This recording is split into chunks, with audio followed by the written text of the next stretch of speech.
The autumn sun warmed Halle Johnson's weathered hands as she steered her 10-year-old Buick homeward. At 68, her movements were deliberate but graceful, a testament to the 35 years she'd spent commanding classrooms full of children who now populated every corner of Westfield as adults. The church food bank, where she volunteered 3 days a week, had been especially busy today, with families already preparing for the coming holiday season. Halle hummed softly to herself, satisfied with the day's work, her mind drifting to the sweet potato pie she planned to bake for Sunday's community dinner. Before I go on, I would really appreciate it if you give this video a like, click the subscribe button down below. It would really encourage me to create more videos for you. Thank you so much. Alright, let's continue. The wail of a police siren shattered her reverie. Halle checked her speedometer, 3 miles under the limit, then glanced in her rearview mirror at the patrol car's flashing lights. Confusion creased her brow as she signaled and pulled to the curb, her heart accelerating despite her calm exterior. In 4 decades of driving, she'd received only 1 ticket, and that was back in '97 for a broken taillight. She placed both hands on the steering wheel, just as her son Marcus had instructed her to do whenever stopped by police. Officer Derek Bronson approached her window with a swagger that seemed to precede him. His sunglasses remained firmly in place despite the fading daylight, his hand resting casually on his holstered weapon. License and registration, he barked before Halle could even roll her window down completely. She noticed his nameplate then. She'd heard that name before, whispered in her church pews and at community meetings. Officer Bronson had a reputation. Of course, officer, Halle replied, her voice steady as she reached slowly for her purse. May I ask why I'm being stopped? The question was polite, reasonable, her tone respectful, the same tone she'd used with thousands of students over the years. Bronson's face hardened instantly. You think you can question me? Just like you people, always thinking you know better. His voice carried down the quiet residential street, loud enough that Lucia Ramirez, walking her dog across the road, paused and discreetly retrieved her phone from her pocket. I said license and registration, not your opinion. Halle's hands trembled slightly as she handed over her documents, her dignity clinging to her like armor. Officer, I believe there's been a misunderstanding. I wasn't. Out of the car. Now. Bronson's command cut through her explanation like a knife. When Halle hesitated, trying to understand what was happening, he yanked her door open with such force that it groaned on its hinges. I said out. The pavement felt cold beneath Halle's knees as Bronson forced her to the ground, her purple church volunteer shirt collecting dust and gravel. Across the street, Lucia's phone was raised now, recording steadily as her dog whined at her feet, sensing the wrongness in the air. Halle's mind raced through prayers and protocols, what Marcus had told her to do in situations like this, but nothing had prepared her for what came next.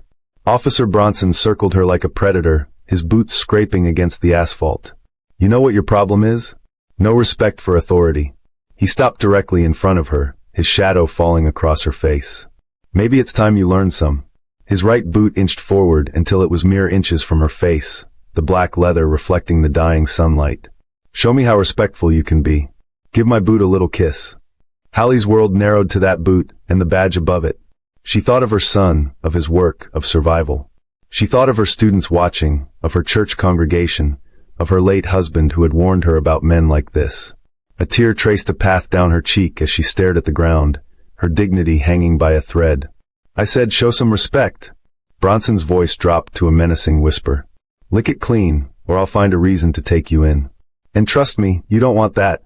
Across the street, Lucia's hands shook with rage as she continued recording, her finger discreetly tapping the live broadcast button on her social media app. And unknown to both women, Officer Bronson's body camera recorded every word, every action, a digital witness to his cruelty and a future testimony to his downfall. Halle's lips trembled as they made contact with the cold leather of Officer Bronson's boot. The taste of polish and grit burned her tongue, but it was the acid of humiliation that truly scorched her soul. Tears blurred her vision as she heard Bronson's satisfied chuckle above her. In 68 years of life, through segregated schools, through marches, through raising a son alone after her husband's early passing, she had never felt so stripped of her humanity. That's more like it, Bronson sneered, stepping back and adjusting his belt with a performative tug. Now maybe next time you'll remember your place when an officer gives you an order. He tossed her driver's license onto the pavement beside her, forcing Halle to pick it up from the gutter.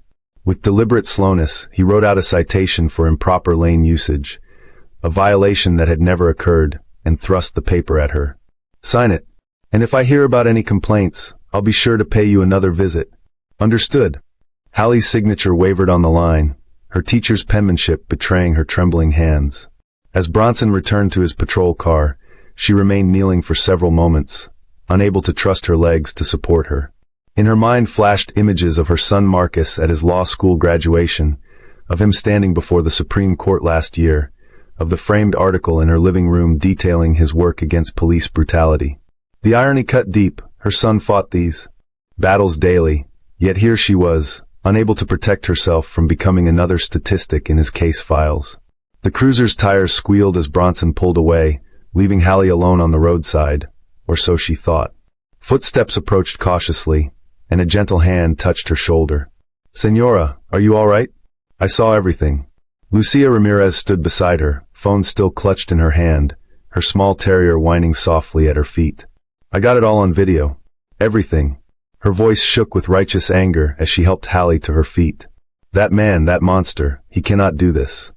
"The video," Halle whispered, the full implications slowly penetrating her shock. "You recorded it?" Her mind raced to Marcus again, to evidence, to cases, to the system her son navigated daily in search of justice.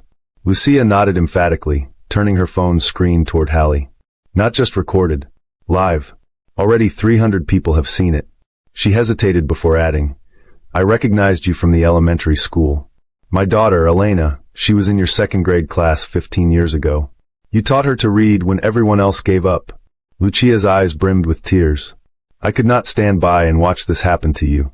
Before I go on, I would really appreciate it if you give this video a like, click the subscribe button down below. It would really encourage me to create more videos for you. Thank you so much." Alright, let's continue. Inside her modest bungalow, Halle sat at her kitchen table clutching a cup of tea that had long gone cold. Lucia had insisted on driving her home in Halle's own car, then calling a rideshare for herself. Before leaving, she had transferred the video to Halle's phone and promised to check on her later. Now, alone with the evidence of her degradation, Halle's fingers hovered over her son's contact information. Marcus would be in court today, fighting for someone else's mother, someone else's dignity. The thought of interrupting that work with her own trauma made her hand falter. Her phone buzzed suddenly, not a call from Marcus, but a text from her neighbor Josephine. "Halle, are you okay? There's a video going around. Please call me." Then another buzz from her church deacon. Another from a former colleague. The video was spreading faster than she could process what had happened to her. The isolation she had felt under Bronson's gaze was evaporating, replaced by a community bearing witness to her pain. With trembling fingers, Halle finally pressed the call button beside Marcus's name. It rang only once before her son's voice, always steady, always certain, filled her ear. "Mom, I've been trying to reach you. Are you safe? I'm coming over right now." His words tumbled out in a rush, so unlike his measured courtroom tone. "Marcus," she whispered, her teacher's composure finally cracking. "It was that officer you told me about. Bronson." She heard her son's sharp intake of breath, followed by a silence so weighted it seemed to press against her eardrums. When Marcus spoke again, his voice had transformed, no longer just her son, but the attorney whose reputation made corrupt officers check their rearview mirrors.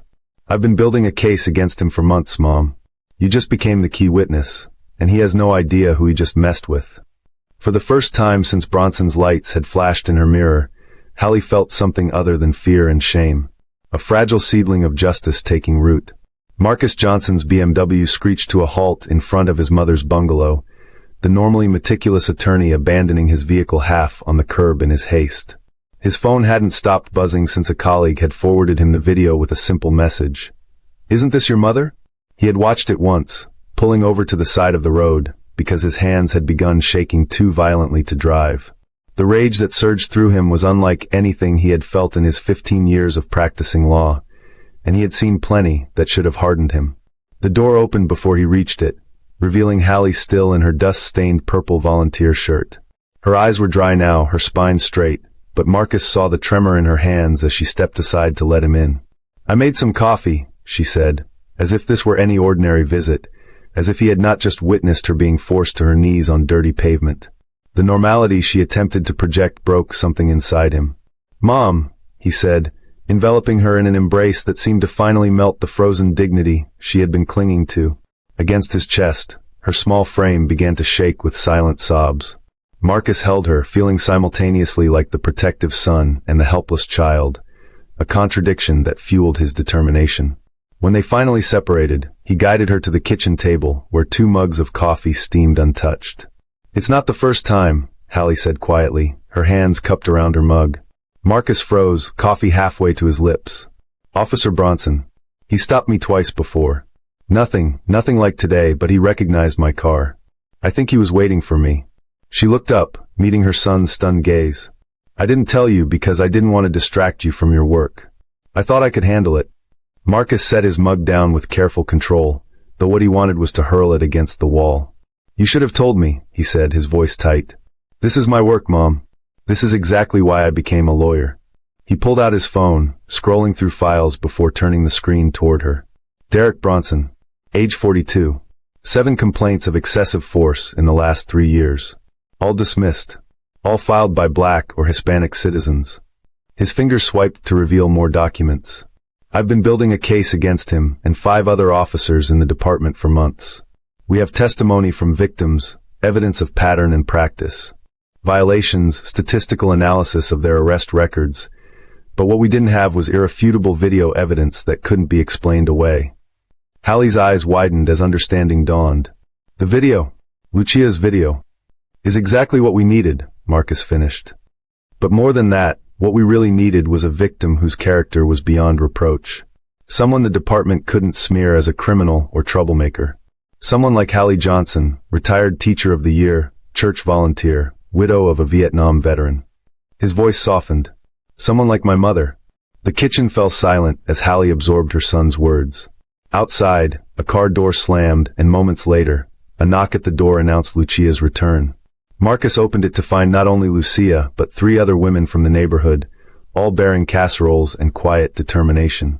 "We saw the video," said Josephine, her gray hair pulled back in a severe bun. "We're here for Miss Halle."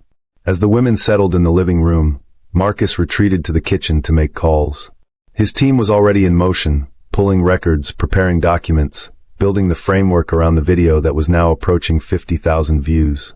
Between calls, he watched his mother receiving the support of her community, her dignity slowly rebuilding itself around her like a fortress. His phone buzzed with an incoming call from the police department's legal counsel, the first of many contacts he anticipated as the system began to realize exactly who they had humiliated. Marcus straightened his tie and stepped onto the back porch to take the call, his voice shifting into the cool, measured tones that had earned him the nickname, the Glacier, in legal circles, not for coldness, but for the unstoppable force with which he moved through obstacles.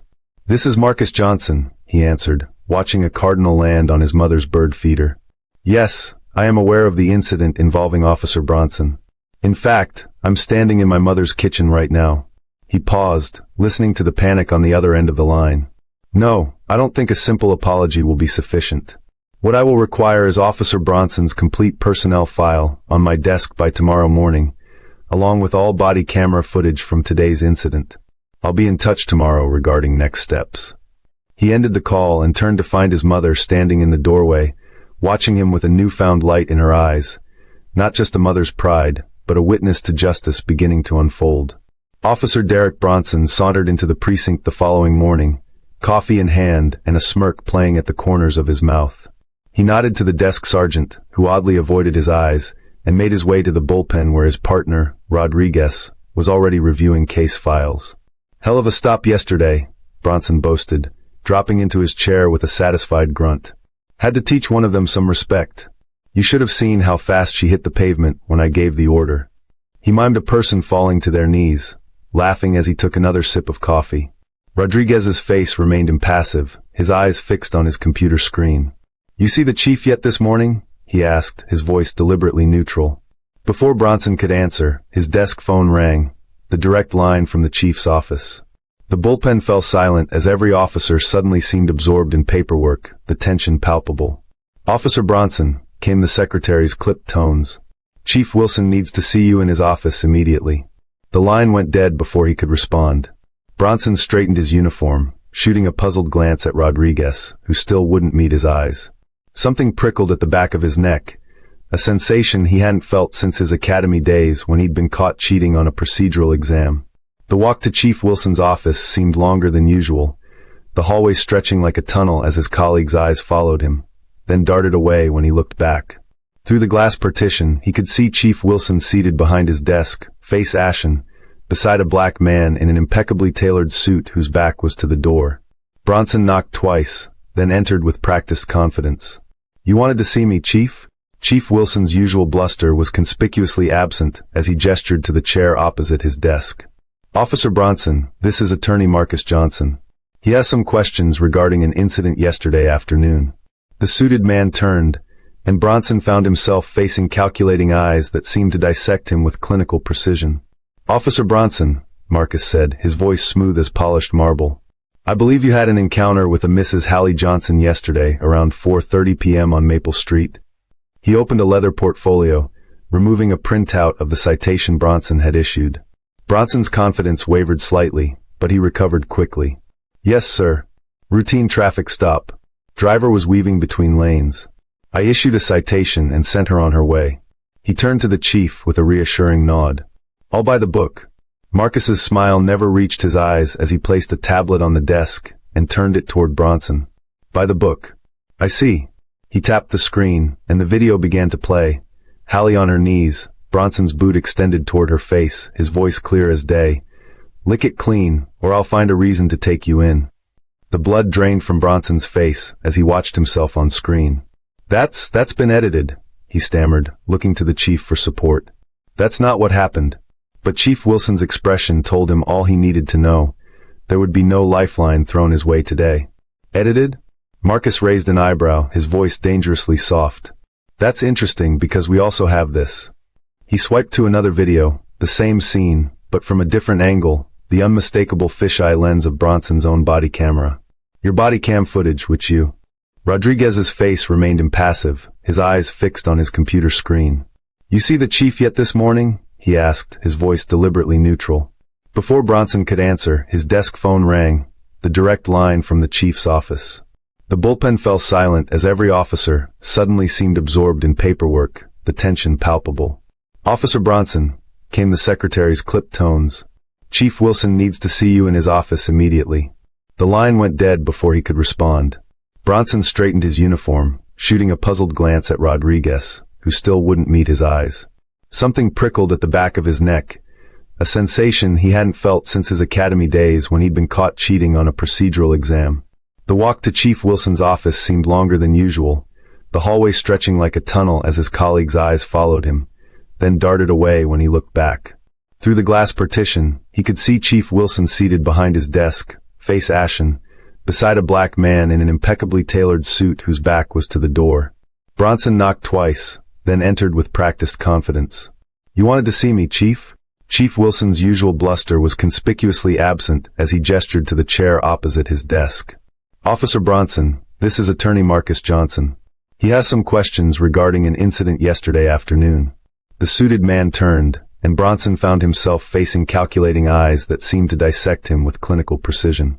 "Officer Bronson," Marcus said, his voice smooth as polished marble, "I believe you had an encounter with a Mrs. Halle Johnson yesterday around 4:30 p.m. on Maple Street." He opened a leather portfolio, removing a printout of the citation Bronson had issued. Bronson's confidence wavered slightly, but he recovered quickly.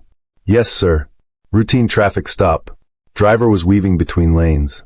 I issued a citation and sent her on her way." He turned to the chief with a reassuring nod. "All by the book." Marcus's smile never reached his eyes as he placed a tablet on the desk and turned it toward Bronson. "By the book. I see." He tapped the screen, and the video began to play. Halle on her knees, Bronson's boot extended toward her face, his voice clear as day. "Lick it clean, or I'll find a reason to take you in." The blood drained from Bronson's face as he watched himself on screen. That's been edited," he stammered, looking to the chief for support. "That's not what happened." But Chief Wilson's expression told him all he needed to know. There would be no lifeline thrown his way today. "Edited?" Marcus raised an eyebrow, his voice dangerously soft. "That's interesting because we also have this." He swiped to another video, the same scene, but from a different angle, the unmistakable fisheye lens of Bronson's own body camera. Your body cam footage, which you failed to delete or report as malfunctioning. The department released it to us this morning after our formal request. Over 60,000 people have seen the civilian recording already. I imagine this angle will be quite popular as well. Bronson's mouth opened and closed like a fish gasping for air. Look, I don't know what the big deal is. She was disrespectful, and She is my mother, Marcus interrupted, his voice cutting through Bronson's excuses like a blade. Halle Johnson, retired teacher of 35 years. Volunteer at First Baptist Church. Widow of Vietnam veteran Sergeant William Johnson. He closed his portfolio with deliberate slowness. And you made her lick your boot like an animal. The silence that followed was deafening. Chief Wilson cleared his throat, finally finding his voice. Officer Bronson, you're suspended without pay, effective immediately. Please surrender your badge and firearm to Internal Affairs on your way out. He couldn't meet Bronson's eyes as he added, they'll also want a statement regarding the other complaints we've received. Marcus stood, buttoning his suit jacket with unhurried precision. Chief Wilson, I've left a copy of our class action lawsuit with your secretary. It details 12 other incidents involving Officer Bronson over the last 3 years, all with signed affidavits from victims. My mother's case is now the 13th, and I believe the final nail. He turned to Bronson, whose face had gone from pale to gray. You chose the wrong elderly woman to humiliate, officer. You chose my mother. The municipal hearing room buzzed with tension as citizens filled every seat, reporters lined the walls, and uniformed officers stood uncomfortably at the back. Marcus Johnson sat beside his mother at the plaintiff's table, his team of associates arrayed behind them like a phalanx. Across the aisle, Bronson hunched beside his union-appointed attorney, his once crisp uniform replaced by an ill-fitting suit that seemed to swallow his diminished presence. The swagger that had defined him was nowhere to be seen. Chief Wilson took the stand first, his testimony a careful tightrope walk between protecting his department and distancing himself from Bronson's actions. Officer Bronson's conduct was an isolated incident that does not reflect the values of our department, he insisted, even as Marcus methodically introduced evidence of 13 similar complaints that had been systematically ignored or dismissed under Wilson's watch. With each exhibit, the chief's credibility eroded, his authority shrinking before the community he had failed to protect. When Lucia Ramirez took the stand, her voice quavered initially, but gained strength as she recounted what she had witnessed. I recognized Mrs. Johnson from when she taught my daughter, she testified, her eyes finding Halle's in the crowd. When I saw what was happening, I couldn't just watch. I thought about my own mother, about what it would mean if someone treated her that way. The courtroom was silent as Lucia described the moment she decided to record the incident, her small act of courage now the linchpin in a case that would reshape the department. The atmosphere shifted palpably when Halle Johnson was called to testify. At 68, she moved with the measured dignity of a woman who had taught generations of children to stand tall. Her purple church dress and single strand of pearls stood in stark contrast to the memory of her kneeling in the dirt. I've lived in this community for over 40 years, she began, her teacher's voice carrying to every corner of the room without a microphone. I've seen changes come and go. I've celebrated progress and mourned setbacks. But never, in all those years, did I imagine I would be treated as less than human by someone sworn to protect me. Halle recounted not just the incident captured on video, but the previous stops as well. The pattern of harassment that had made her heart race whenever she saw a patrol car in her rearview mirror. As she spoke, several of the officers at the back of the room lowered their heads, unable to meet her steady gaze. One by one, she identified the lessons she had taken from each encounter. To drive only in daylight, to avoid certain streets, to always carry identification even when walking to her neighbor's house. The invisible tax of existing while black in a community that should have been her sanctuary. When Bronson finally took the stand, his defense crumbled under Marcus's precise questioning. So you believed an elderly woman driving 3 miles under the speed limit posed such a threat that you needed to force her to her knees? Marcus asked, his voice deceptively conversational. You felt so threatened by my mother's request to know why she was being stopped that you decided the appropriate response was to make her lick your boot. With each question, Bronson's excuses grew more tangled, his face flushing deeper, until finally he snapped. She needed to learn respect, he shouted, slamming his hand on the witness stand. They all do. The courtroom erupted in gasps and murmurs as Bronson's attorney frantically tried to call for a recess. But it was too late. The mask had slipped, revealing the ugliness beneath. In that moment of unguarded rage, Bronson had confirmed every allegation against him. The hearing concluded with the federal monitor announcing a consent decree that would place the department under oversight for the next 5 years.